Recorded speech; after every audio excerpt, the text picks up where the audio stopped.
우리가 각각 살아온 삶의 무게와 기간은 다르지만 지난 과거는 다시 되돌릴 수 없습니다. 아무리 후회해도 과거를 되돌릴 수는 없습니다. 그러나 현재와 앞으로 어떻게 사느냐에 따라 우리의 삶이 달라질 수가 있습니다.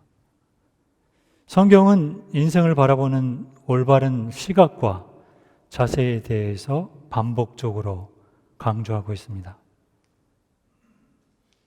우리가 삶을 어떤 관점에서 바라보고 사느냐, 우리가 만나는 문제들을 어떻게 반응하고 해결하느냐에 따라 우리의 삶의 방향과 내용이 달라지기 때문입니다.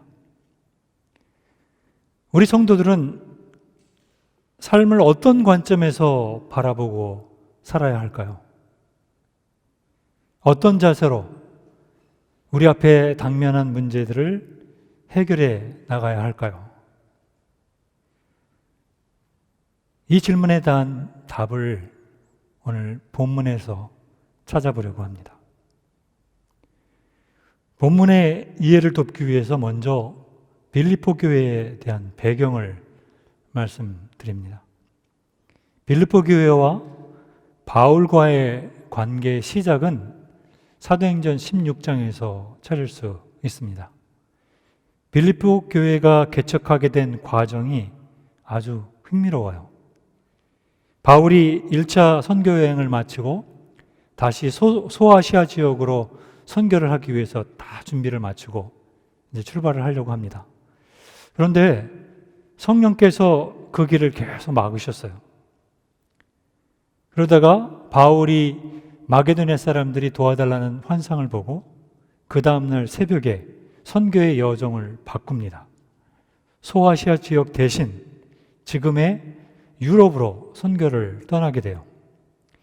이 빌립보성은 2차 선교 여행인 유럽 선교의 첫 관문이었습니다. 누가는 사도행전 16장에 세 가지의 사건을 기록을 하고 있습니다.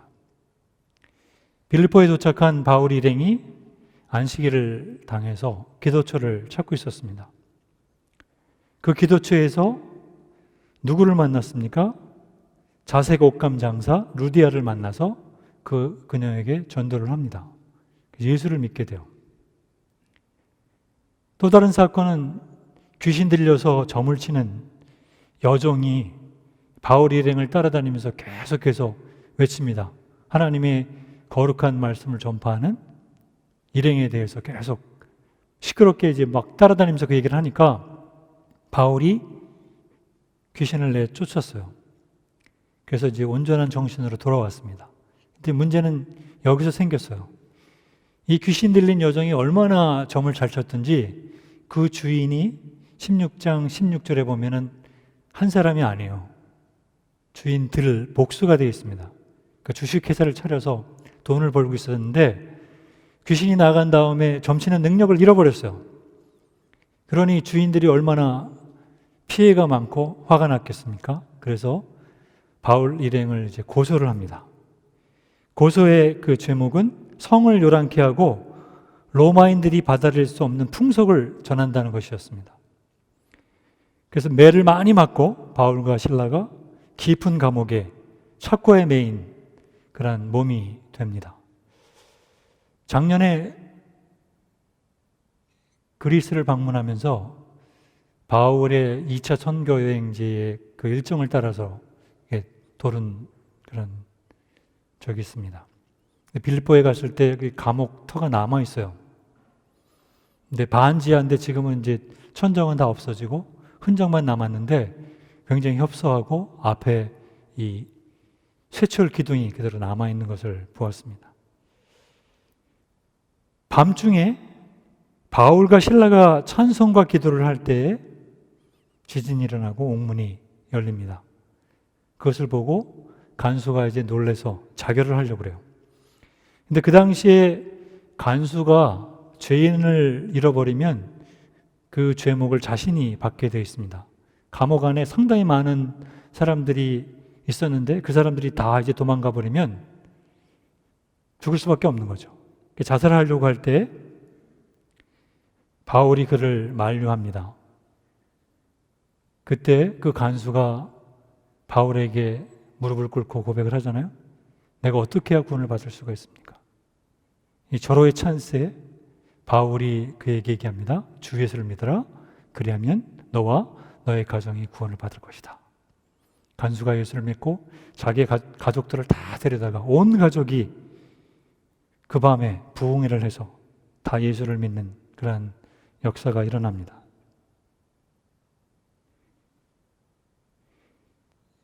이 세 가지의 사건, 루디아, 그리고 귀신 들렸던 여정, 그리고 간수와 그의 가족, 이 사람들이 빌립보 교회를 개척하는 개척 멤버가 되어서 이 빌립보 교회와 바울은 그 후로 계속해서 선교의 파트너가 돼서 재정적으로 도와주고 기도하는 그러한 관계를 갖게 됩니다. 그런데 이런 빌립보 교회가 바울의 소식을 듣고 시험에 들었습니다. 바울이 로마 감옥에 갇히고 그로 인해서 일어나는 일들을 듣고 낙심하는 성도들이 많아졌던 거죠. 바울 같은 하나님의 사람이 고난을 받고 비난을 얻는 것에 대해서 안타까워했습니다. 또 그런 상황이 오래 지속이 되자 실망하게 되었어요. 하나님께서는 지금 뭘 하고 계시는가? 바울과 같은 사람을 왜 감옥에 두시는가? 바울이 감옥에 투옥된 후에 일련의 사람들이 바울을 비난하는 그런 모습을 들으면서 마음이 아팠습니다. 이런 상황을 보고받은 사도 바울이 빌립보 교회 성도들에게 편지를 합니다. 감옥 밖에 있는 빌립보 교인들에게. 그 첫 번째 메시지가 바로 오늘 본문입니다. 본문은 12절에 내가 당한 일이라는 것으로 시작이 돼요. 여기 바울이 당한 일이 뭘까요? 가깝게는 현재 감옥에 갇혀 있는 자신의 상황을 말합니다. 그러나 조금 더 확대해서 보면 바울이 겪었던 사도행전 22장에서 27장의 사건들이 그 배경이 됩니다. 바울 일행이 3차 전도 여행을 마치면서 에베소에서 예루살렘으로 가기로 결정을 합니다. 그때 많은 사람들이 만류를 했어요. 예루살렘에 가면 틀림없이 잡혀서 죽거나 고난을 당할 거다 말립니다. 가는 도중에 빌립의 딸이 예언을 통해서 경고를 했습니다. 그럼에도 불구하고 사도 바울은 하나님께서 주신 그 일을 마치려 하면은 내가 내 생명을 조금 더 귀하게 여기지 않겠다라고 얘기하면서 예루살렘으로 올라가게 되죠. 예루살렘에 갔을 때 유대교 지지자들에 의해서 잡힙니다. 그리고 공회 앞에 가서 재판을 받게 돼요. 변론을 하는 거죠. 그 변론을 할 때 큰 소동이 일어납니다. 일부 유대교 과격분자들이 바울을 죽이기 전에는 먹지도 않겠다. 결사대를 만들어서 바울을 죽이는 특공대를 만들었습니다. 상황이 이렇게 되니까 그 지역에 있던 천부장이 바울을 이제 자기의 군용으로 데려가게 돼요.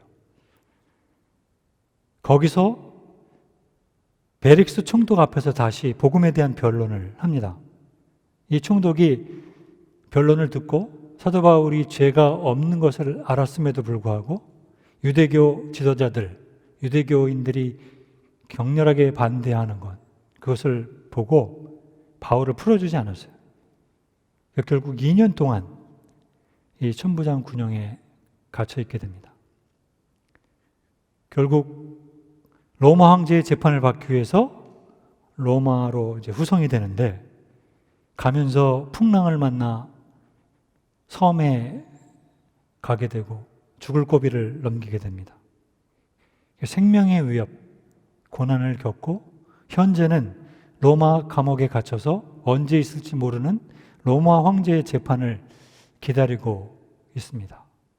이게 바울이 당한 일이었어요. 이런 상황에서 바울은 자신이 당한 일을 빌립보 교회 성도들에게 얘기를 하면서 일어난 첫 번째 결과를 12절에 이렇게 얘기합니다. 내가 감옥에 갇혔는데 이 일이 도리어 복음 전파에 진보가 있었다. 진전이 있었다. 이렇게 얘기를 합니다. 여기에 이 진보, 진전이라는 헬라 단어는 이런 뜻으로 사용이 됐어요. 군대가 세계를 개척해서 진군할 때 그것을 돕는 그 상황을 얘기할 때 이 단어를 썼습니다. 무슨 말입니까? 빌립보 교인들이 낙심하고 복음의 장애물처럼 여기고 있는 그의 투옥이 복음 전파의 새로운 길을 개척하게 되었다는 것입니다. 이 바울의 투옥이 복음을 전파하는 일에 더 촉진되고 더 널리 전파되는 그런 역할을 하게 되었다라는 것입니다. 그러면서 13절에 이 복음 전파의 진전에 대한 설명을 합니다. 뭐라고 얘기합니까? 나의 매임이 그리스도 안에서 모든 시위대와 그 밖의 모든 사람들에게 나타났다. 여기에 이 기록된 시위대 안은 로마 집정관의 그 직무 장소를 얘기를 합니다. 여기 이 시위대는 황제의 직속으로서 로마 방위를 책임진 최정예 부대인데 이 부대는 아무나 갈 수가 없어요.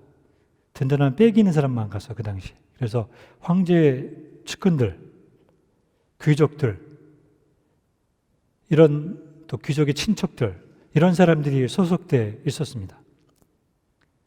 이들이 관할하는 감옥에 바울이 갇혀 있었기 때문에 바울은 그들에게 복음을 전할 기회가 있었던 것입니다. 근데 이 일로 인해서 로마의 황족들, 귀족들, 군대의 고위직에 있는 사람들이 바울을 통해서 예수를 믿게 되는 이런 역사가 일어났습니다. 그 당시에 최강대국이었던 로마의 중심부에 있는 사람들이 복음을 듣고 주님 앞에 돌아오는 역사가 일어났어요. 아마도 바울이 자유의 몸으로 로마에 가서 복음을 전했다면, 로마서 초반에 바울이 그런 자기의 소원을 얘기하잖아요. 내가 로마에 가서 복음을 전하고 싶다. 근데 만약에 자유의 몸으로 갔다면 이 로마에 있는 중심 세력에 복음을 전할 기회가 쉽지 않았을 거예요. 하나님께서는 죄인의 몸으로 사도 바울을 로마에 보내서 사람들이 상상할 수 없는 일들을 진행을 하신 것입니다. 로마가 나중에 313년이 됐을 때 기독교 국가가 되잖아요. 그 기독교 국가가 되게 하는 초석을 이 사도 바울이 이때 한 것입니다. 빌립보 교회 성도들은 이 바울의 투옥이 최악의 상황이라고 생각을 했어요. 그가 했던 사역이 중단이 되고 그가 이제 어떻게 될지도 모르는 이런 상황에서 많은 걱정을 했습니다. 그런데 바울은 로마 감옥에서 세계를 움직이는 이 로마 황족들, 귀족들, 장교들에게 복음을 전하게 하신 이 하나님의 선하신 인도하심, 하나님의 더 크신 계획을 알기를 원했습니다. 그 바울의 메시지는 이겁니다. 나의 고난, 나의 투옥을 보고 낙심하고 실망하지 말아라. 그 가운데 역사하시는 이 하나님의 손길, 하나님의 인도하심, 하나님의 그 역사하심을 봐라. 감히 상상할 수 없는 그런 역사가 지금 일어나고 있지 않느냐. 이것을 얘기하는 겁니다. 왜 똑같은 사건을 바라보면서 빌립보 교회 성도들은 낙심하고 실망했는데 바울은 이 감사가 넘쳤을까요? 감옥 안에 있으면서 감옥 밖에 있는 사람들에게, 빌립보 성도들에게 뭐라고 얘기합니까? 기뻐해라. 내가 다시 말하노니 기뻐해라.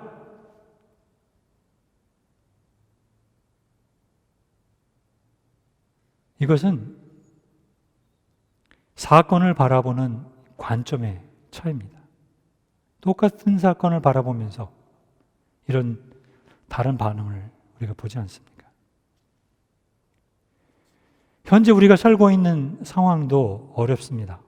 코로나19로 인해서 경제가 침체돼 직장을 구하기도 어렵고, 또 직장에서 레이오프된 사람도 많고, 스몰 비즈니스 하는 사람들은 매달 내는 페이먼트를 걱정해야 되는 이런 재정적인 위협에 빠졌습니다. 또 생활이 제한이 되니까 가정 안에서 가족이 이제 24시간을 있는 경우가 많잖아요. 부부 간의 문제도 생기고 자녀 간의 문제도 생기고 이런 여러 가지 어려운 일들이 생깁니다. 이런 힘든 상황 속에서 우리가 부정적인 생각에 빠져서 낙심하기 쉽습니다. 상황을 원망하고 사람을 원망하고 또 가까이 있는 부부끼리 다투기도 하고. 여러분, 기억하십시오. 이 힘든 상황에서도 하나님은 함께하고 계시고 하나님의 경륜 가운데 모든 세상을 지금 인도하고 계십니다. 하나님의 간섭하심, 역사하심이 있어요. 우리가 지금 우리의 앞에 있는 이런 문제들을 하나님의 관점에서 볼 수 있는 그런 시각을 갖는다면 어려움 속에서도 소망 가운데 주님이 약속하신 그 평안을 가지고 사도 바울처럼 감사할 수 있습니다. 어려움을 주님이 주시는 그 힘으로 이겨낼 수 있어요. 14절을 보십시오. 14절을 보시면 사도 바울이 자신의 당한 일의 두 번째 결과에 대한 이야기를 합니다. 형제 중 다수가 나의 매임으로 말미암아 주 안에서 신뢰함으로 겁없이 하나님의 말씀을 더욱 담대히 전하게 되었다. 이 빌립보 교회는, 그리고 아마 그 주변에 있는 초대교회들이 이런 걱정을 했을 거예요. 바울이 감옥에 갇히니까 이제 복음 전도에 큰 어려움이 있을 것이다. 염려하고 걱정을 했습니다.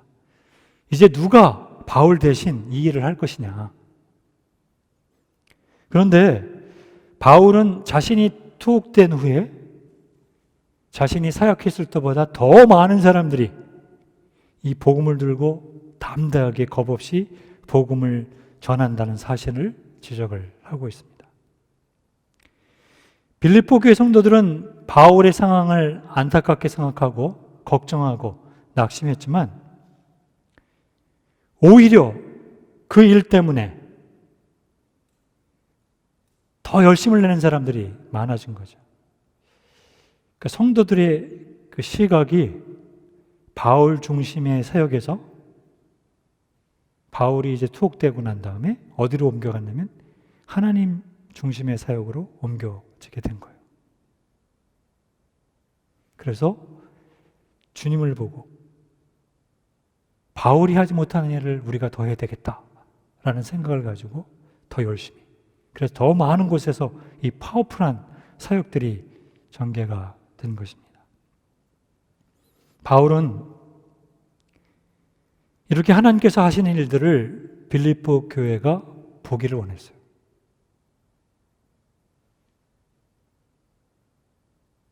낙심하지 말고 지금 하나님이 이렇게 하시는 걸 너희가 봐라. 이런 놀라운 일들이 일어나지 않느냐. 그겁니다. 그리고 난 다음에 14절에 언급한 이 복음을 더 열심히 일하는 거에 대한 좀 더 구체적인 설명을 15절에서 18절에 하고 있습니다. 근데 여기 보면 열심을 내서 막 복음을 증거하는 사람들이 있었는데 두 부류의 사람이 있었어요. 그 한 그룹은 착한 뜻으로 사랑 가운데 정말 참된 동기로 복음을 전하는 사람들이 있었습니다. 또 다른 그룹은 투기와 분쟁으로 바울을 시기하고 질투해서 인간적인 경쟁심으로 일한 그런 그룹이 있었습니다. 17절에 보니까 그들은 다툼으로 일을 했다라고 얘기를 합니다. 여기 다툼이라는 헬라 단어는 자기의 이익을 얻기 위해서 비열한 일도 서슴지 않고 하는 사람을 지칭할 때 사용을 했습니다. 18절에 보니까 조금 더 구체적으로 설명하죠. 자기의 명예나 이익을 위해서 거칠에, 사람들이 보고 칭찬해주고 하는 그런 거칠에 잘못된 동기로 복음을 전했습니다. 이 두 그룹을 보면서 그 당시에 초대교회 성도들이 걱정하고 그리고 분노하는 것을 알았습니다. 정말 참된 동기로 선한 뜻을 가지고 하는 사람들이 그 그룹을 바라볼 때 왜 화가 안 나겠습니까? 그리고 멘토였고 스승이었던 바울을 비난하는 것에 대해서 마음이 편했겠습니까? 이걸 그냥 놔두면 이제 편이 갈려지고 결국 초대교회가 하나 되지 못하는 이런 어려움에 처할 수도 있는 상황이었어요. 근데 바울이 이 두 그룹을 얘기를 하면서 자기의 생각을 18절에 이렇게 얘기를 합니다. 세 번역으로 읽겠습니다. 좀 더 이해가 쉬울 것 같아요. 그렇지만 어떻습니까? 거짓된 마음으로 하든지 참된 마음으로 하든지 어떤 식으로 하든지 결국 그리스도가 전해지는 것입니다. 나는 그것을 기뻐합니다. 앞으로도 또한 기뻐할 것입니다. 이 보통 고백이 아닌 거죠. 한번 생각해 보십시오. 바울의 입장에 대해서 생각해 보세요.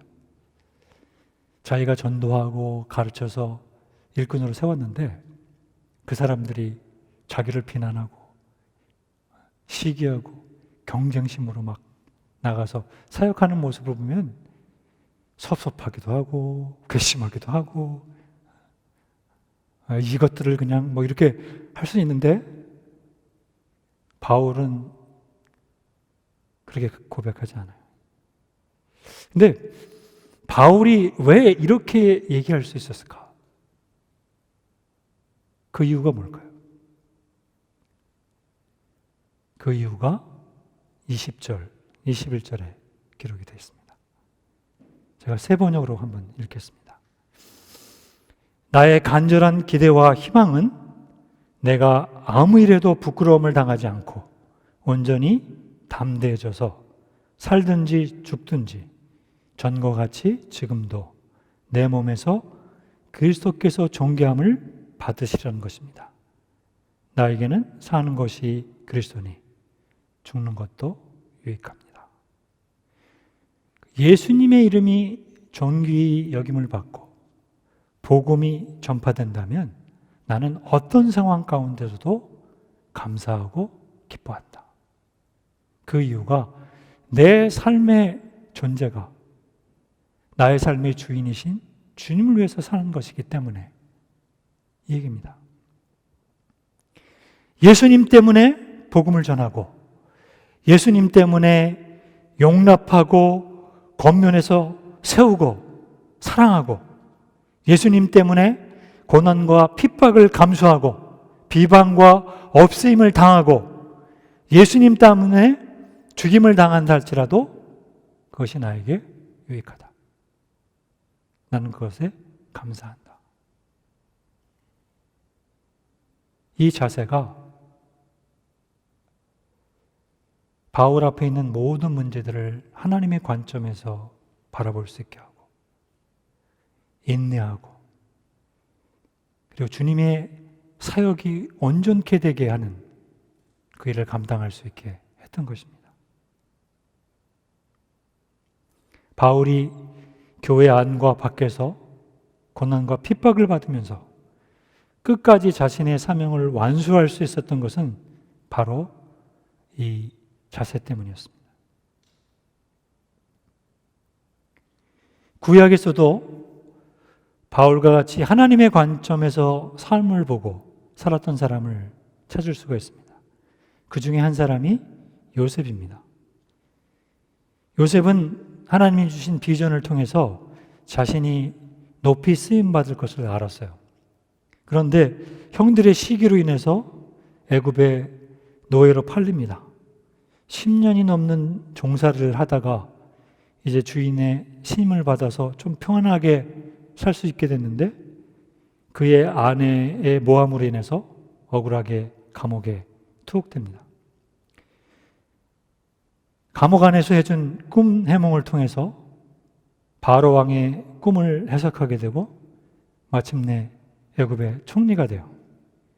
자신을 노예로 팔았던 형들이 이제 극심한 가뭄으로 더 이상 양식을 거둘 수 없게 되니까 애굽으로 옵니다. 그때 이제 그들을 만나는 거죠. 요셉은 자기 형들에게 복수할 수 있었어요. 애굽의 총리였으니까. 자기를 죽이려고 구덩이에다 버렸던 사람들이고 다시 꺼내서 노예로 팔은 사람들이에요.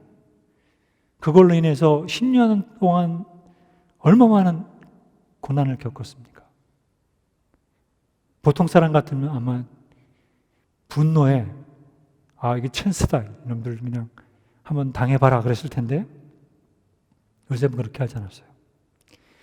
창세기 45장 4절에서 8절에 형들이 한 고백이 있습니다. 세 번역으로 제가 한번 읽겠습니다.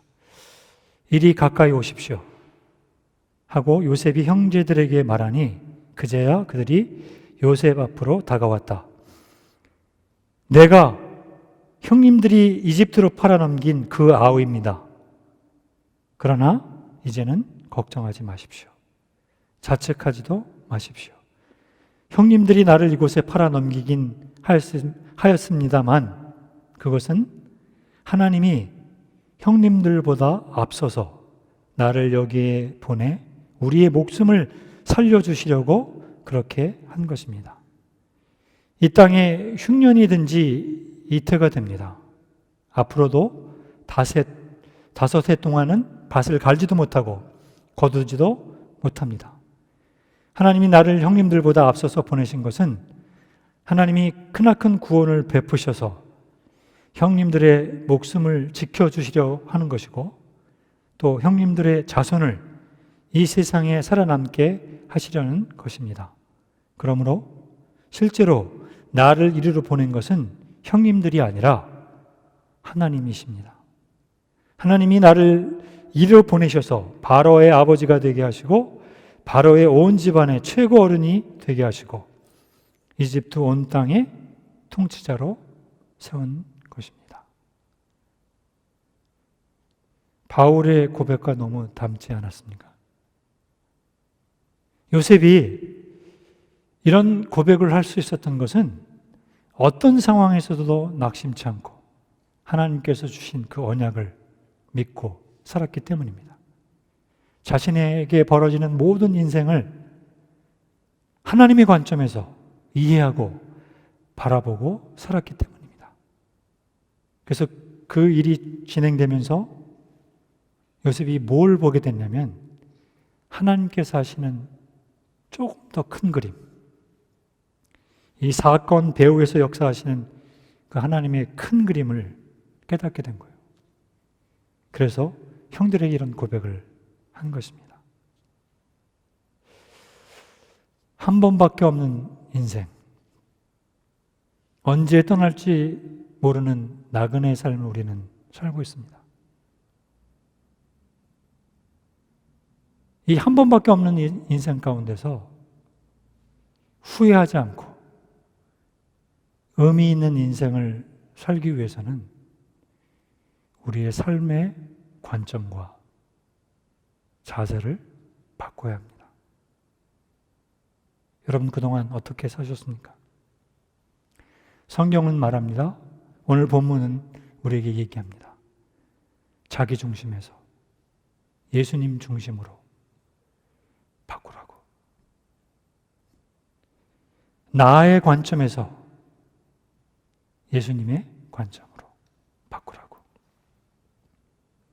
그래야 어떤 문제를 만나든지 그 문제에 휘둘리지 않고 배후에서 역사하신 하나님의 관점에서 생각하고 결정할 수가 있습니다.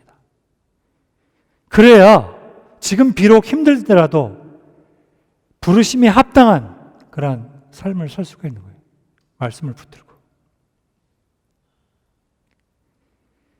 우리가 이렇게 우리의 관점을 바꾸고 하나님의 말씀을 붙들고 살게 되면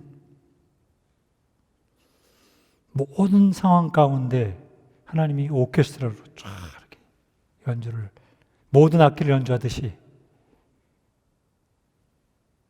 연주를 해서 협력해서 선을 이루시고 우리의 삶이 하나님 앞에 영광을 돌리는 그런 삶으로 바꾸실 것입니다. 여러분, 다시 한번 말씀드립니다. 자기 중심에서 예수님 중심으로, 나의 관점에서 예수님의 관점으로 바꾸십시오.